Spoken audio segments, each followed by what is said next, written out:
Good morning, everyone. Since tomorrow's Valentine's Day, I figured today's video I would talk about what holidays would be like with a narcissist.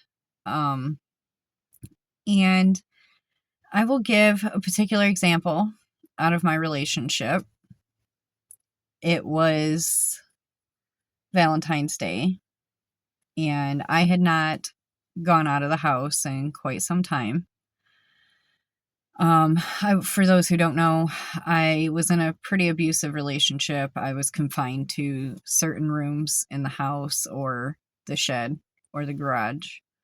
I wasn't physically chained up, but I wasn't allowed to leave either. Wasn't allowed to have a job, none of that good stuff. So he would give me this budget that I would be allowed to spend on holidays, and it would $50 per kid per holiday, and that was it. And myself, like, he never really got me things that I didn't know about. Early on in our relationship, my birthday, I absolutely loved fishing. And I would take our daughter down to the little river that runs behind Central Lake, headed towards Ellsworth. And I would go fishing off of this little dock. And, she'd be in her playpen, having a hoot in the shade, just enjoying the outside air, and I got to fish. So he bought me this fishing pole and then told me that he was going to come fishing with me all of the time. And when he came fishing with me, I wasn't allowed to use the pole he bought for me. He was going to be the one to use it. Why didn't you just buy it for yourself? I lost my joy for fishing. I really didn't want to do it very much anymore. And I guess that maybe that was one of the ways that he was trying to ruin something about myself that I enjoyed. Take one of those things away, one of those subtle little things that doesn't really matter, but over a period of time and in the grand scheme of things, you add enough of those up, and who the fuck are you at the end of it? But it was Valentine's Day, and I love my girls, so I wanted them to come with us. He told me that he was going to take me out to dinner, and he hyped me up about it for weeks, like trying to make this big deal about Valentine's Day. And I think it was because I was bah humbug about it. I didn't care about Valentine's Day anymore because he's not the romantic type. He was doing all of this shit that made me despise him. And I really didn't care. Like, it's just another fucking day to me, and my life is misery and hell. So whatever. And I was at that period of time going through a period of waking up and realizing who he was and what he was. And that, I think that's why he was making such a big deal about it, make a big show of Valentine's Day, and then, she'll forgive me and I can suck her back in with my bullshit. And I asked him to help me figure out what I was going to wear. He got upset about it. And he's doing all of this the day of. So he spent all of this time hyping it all up. And now the day of, he's turned into the fucking Grinch after he put forth all this effort to get me excited about it and doing all of this convincing that, he loves me and shit. And he just starts downgrading me and making fun of my appearance. And the way that I drive, I probably changed 6 times. And then I redid my makeup twice. So all of this stuff is happening, and now he's angry because I'm making him wait because he's disgusted with the way that I look. And Then we get in the car and we go. And in the parking lot, before we go in there, he starts talking to me about how I better not embarrass him.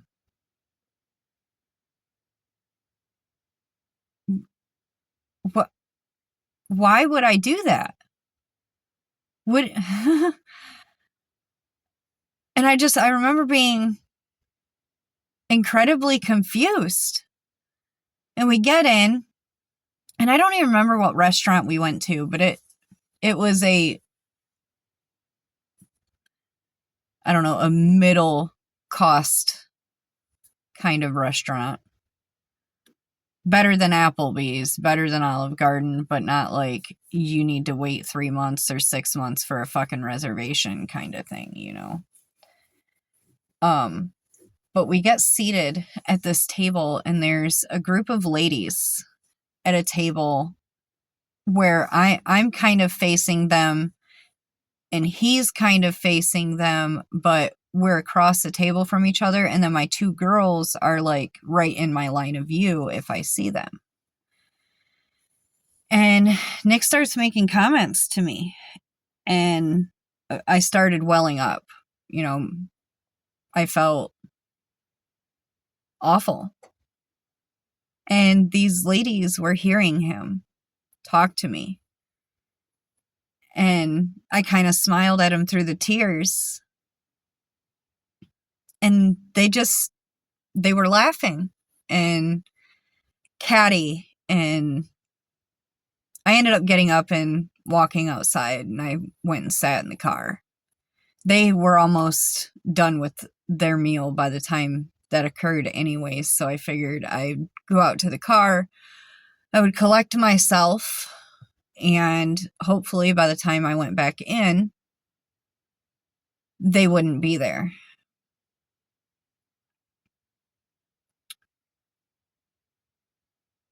I was out there for a good 15, maybe 20 minutes when Nick came out and told me that our food was at the table. I went back in, they were gone, but the stuff he was saying didn't stop. Now he was giving me shit for embarrassing him for crying. Like, I made this big deal out of it, and I didn't. I didn't say a word. I quietly left. And I even kind of hid myself in my hair while I was leaving, because I didn't want to embarrass myself. So that's a typical holiday dining experience with somebody like Nick. The ride home, he was doing like the whole intimidating driving thing where he's got to speed and cut people off and slam on his brakes and all of this other shit. He kept me and the kids terrified of being in the vehicle with him when we were going out and about. And I wasn't allowed to go out and about by myself unless I was doing the monthly errands, grocery shopping and paying the bills and all of that good stuff. So we weren't really in the vehicle without him. Because of that, that was our normal. But we get home and he's huffy and like, you're all ungrateful and you never appreciate me. All of this shit. And he just stomped around the house the whole rest of the night. He sat in the basement sharpening his knives. That's what he did.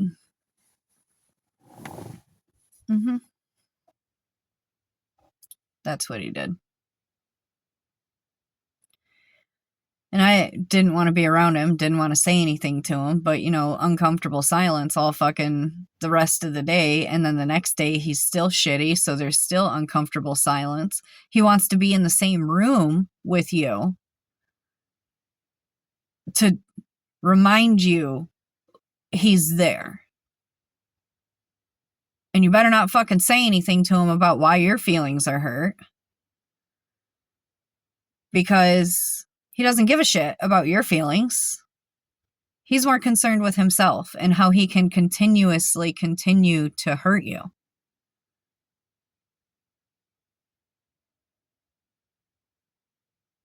It's a repetitive thing.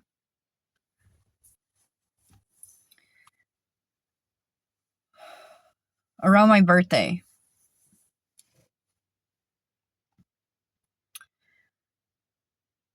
again, I hadn't been out in quite some time. And he took me out, telling me, oh, you deserve it. You never go out of the house. You never get out. You never do anything. You're just always there, wherever I put you.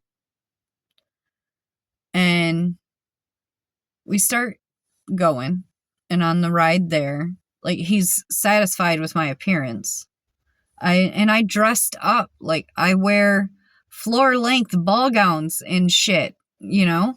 And then he puts on a polo or a t-shirt with words on it, or, you know, a button up that feels like it's made out of a nice fabric, but it's got a really trashy graphic on it.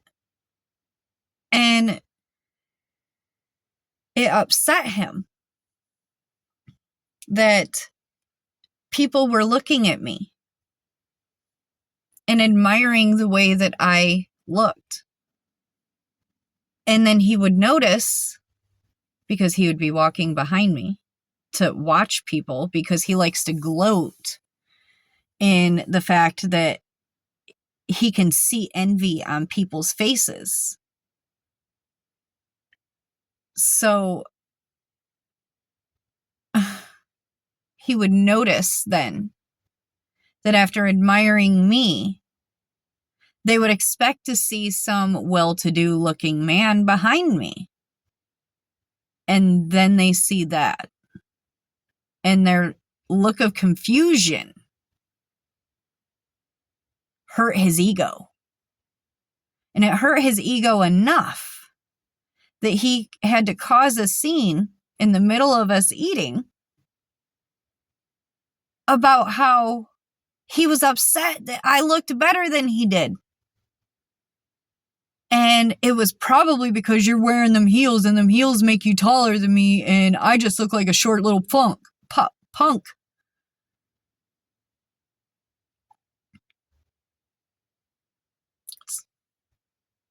We are the same height, roughly. So me in heels, I guess, was not a good idea. And he took so much offense to that from that day forward, I had to check with him to see if it was okay if I wore heels that day. And I love heels. I really do. I'm not over the top with it, but I love me some good heels. So I mean, the romance wasn't there. And, you know, Christmas just passed. Let's talk about that for a minute. Christmas. Again, $50 a kid per holiday. So I had to get both kids Christmas on $100. And that's not including, like, the Christmas decorations and all of the stuff we need to do, Christmas cookies. And, you know, Christmas dinner was set aside in a different part of the money. But I was also supposed to get myself something from him because he wouldn't go shopping for me. No, that was too much effort. It really was. I was told to just take money, buy myself something, wrap it up, and put it under the tree for myself.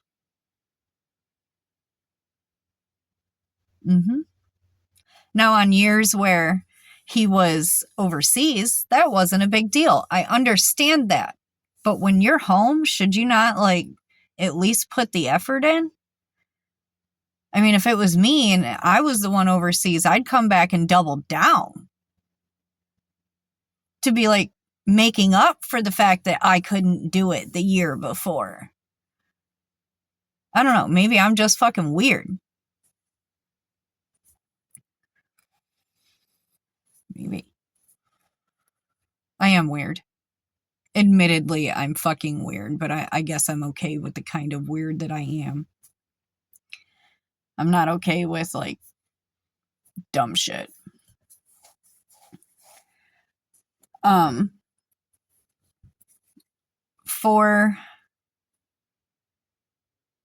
I guess it's not just holidays.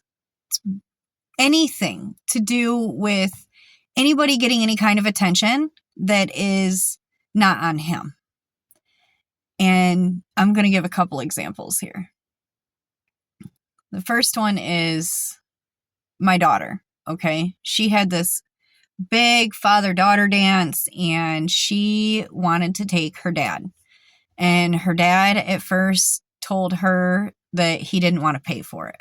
So she got up the money and she went and worked and earned it, and she went to school and bought the tickets, and she said, I got the tickets, Dad. Like, here we go. We can go now. And he told her, okay, we'll go. And she was so looking forward to it.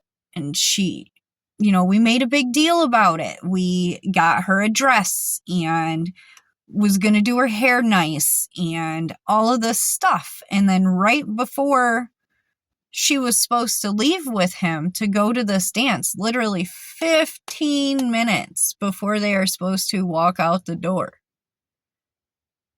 he's going up the stairs and she's coming down the stairs in her dress. No comment about how pretty she is. No nothing.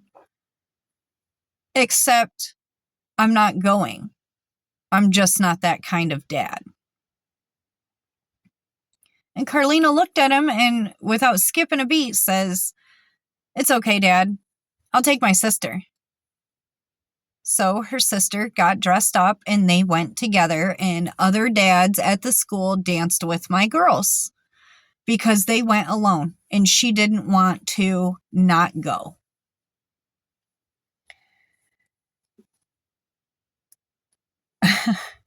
Another one is when he was in the military, we were up there all the time. And because of that, we became integrated into military life.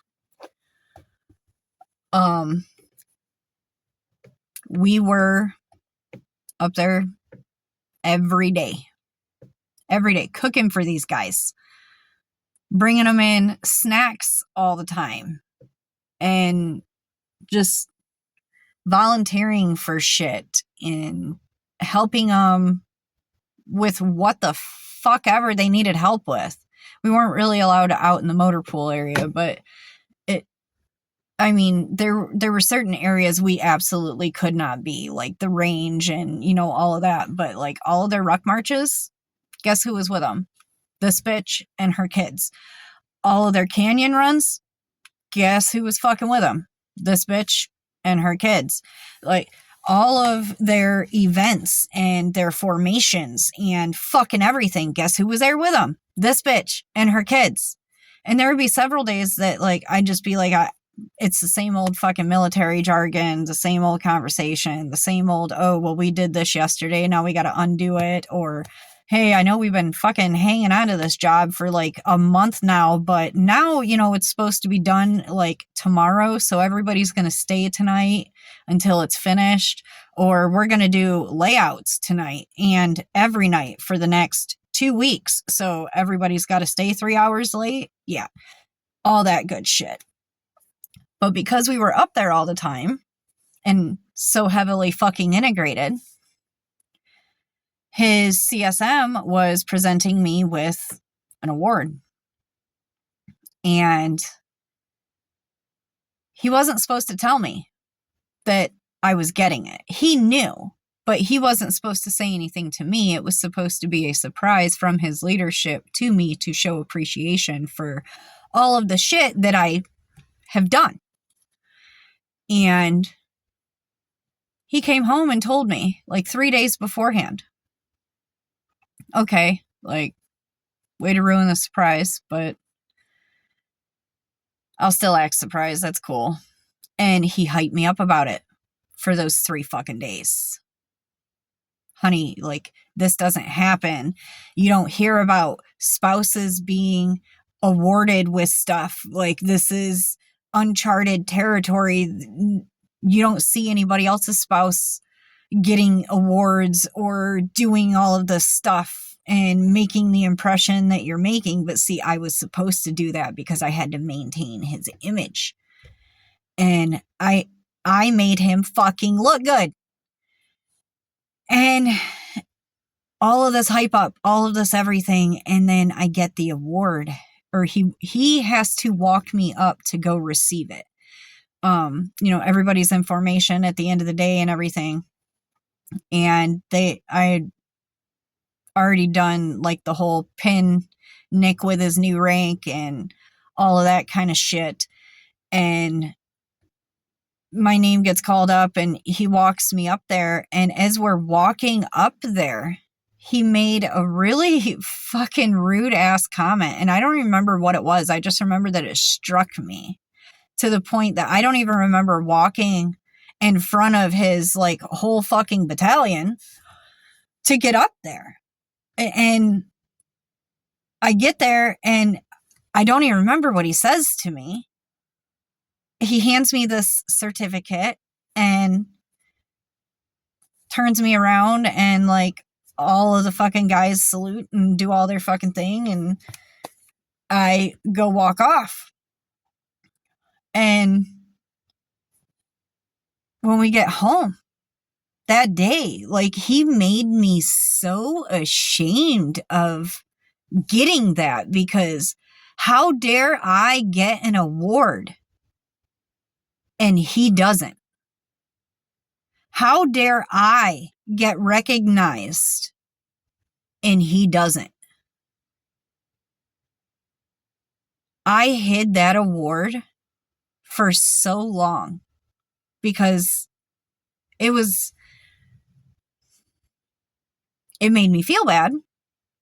And I guess I didn't want it out. I didn't want it displayed to like trigger a later argument, a later problem. And I found it years later in a box of stuff that he actually took from me and hid from me over the years. That it was stuff that was important to me. So it was, those things are the things he would try to take from you.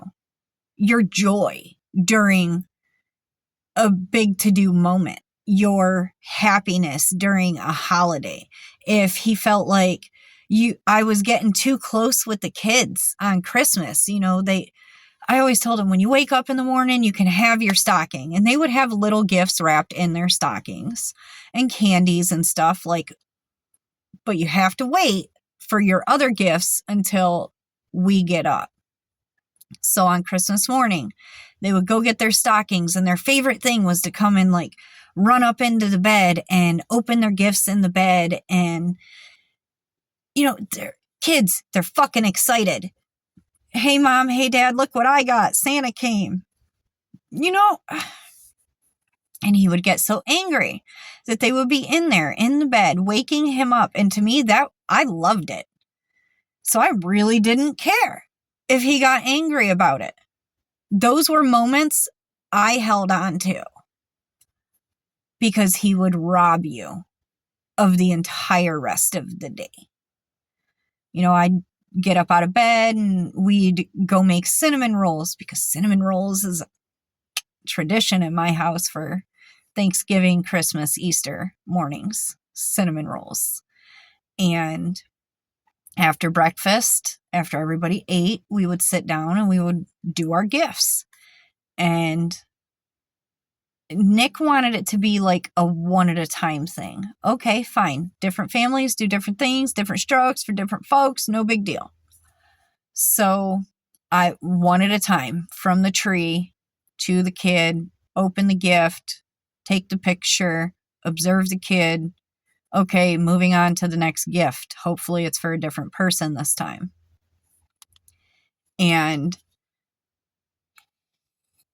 Alicia, if she did not show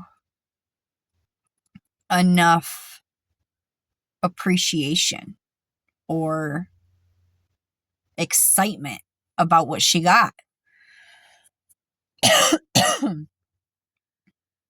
Nick would start yelling at her. Or me. Like me, I already know what I got because I fucking bought it for myself. How am I supposed to be excited about the fact that you won't even put effort in?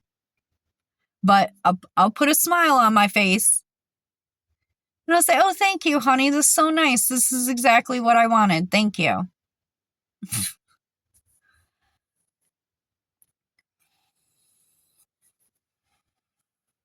And like flowers. The only time I ever got flowers was as an apology for him doing something to me. Oh, and his aunt took him to the store after Alicia was born, and he got me, I think it was like 2 roses. And granted, we didn't have enough money for anything extravagant back then, but aside from that, I didn't get flowers. When he went overseas to Korea, he told me to go buy myself something. I went to fucking Godiva. I did. And I bought myself a $130 box of fucking chocolates because I felt like I deserved that shit. After all of this bullshit, yes, you bet your ass. I did. I started spending money on myself. Real fucking money on myself. Because if I have to sacrifice everything that is me, you're going to fucking pay for it somehow. And if that's how I got to get back at you, that's what I'm going to fucking do. Treat people better. So, by the way, favorite chocolates on the fucking planet come from the Godiva store, not the shit you order in the mail or you buy from the grocery store. No, you have to go in and see all the pretty little truffles and they weigh them out and you pay for it. Amazing. No better truffles on this planet as far as I'm concerned, but I haven't had very many because I don't splurge like that on myself.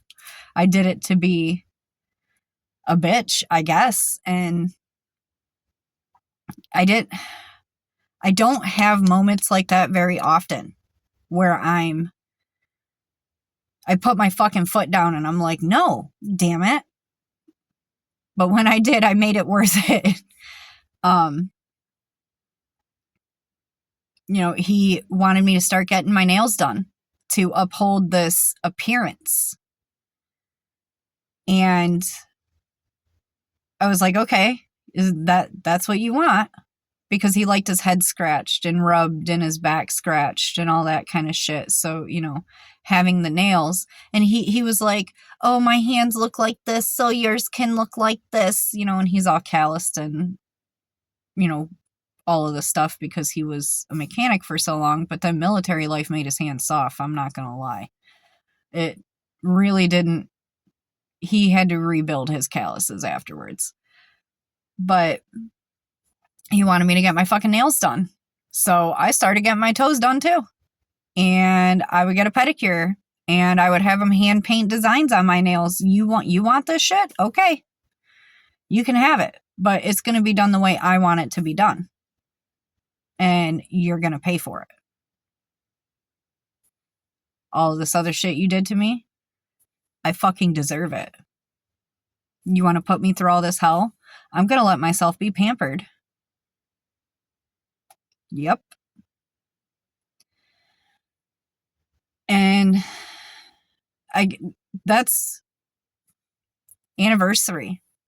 Another romantic holiday. Let's talk about that. So he had just made me watch a woman get beheaded because I was making an attempt to leave. And I was awake for 10 days. And I finally crashed and went to sleep. And then for months afterwards, I had nightmares. I think it was like 4.5 months. I had nightmares. And during that period of time, it was very near our anniversary.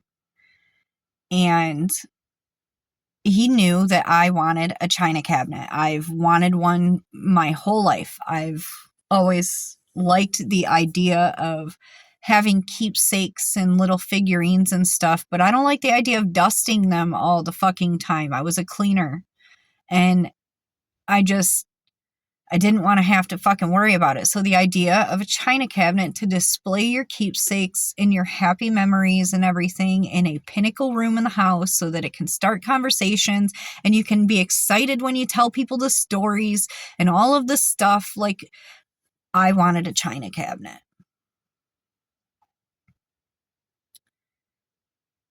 He took me out to errands one day. Spur of the moment for me. I had no idea it was coming. And he saw a china cabinet in there and he asked me if I liked it. And I said, yeah, I like it. You know, I still have it. It's in storage. I don't like looking at it. But he bought this china cabinet for me and they delivered it.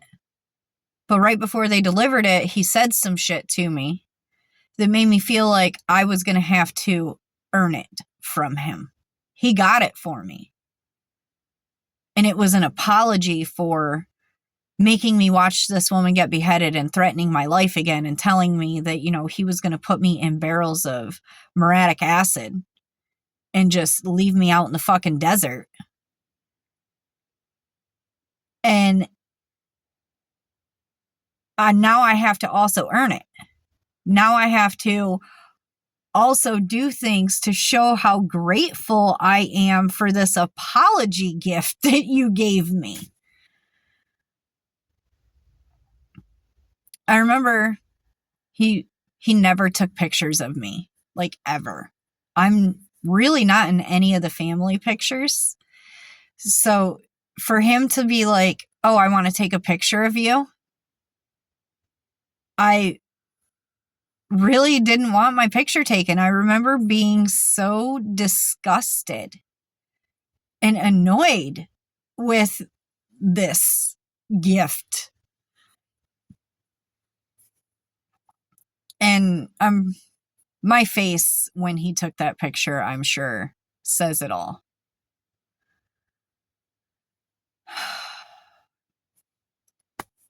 It's already a half hour long. I hope you guys have a wonderful Valentine's Day. I'm going to stop this here before I get into a whole nother tangent. Enjoy yourselves tomorrow.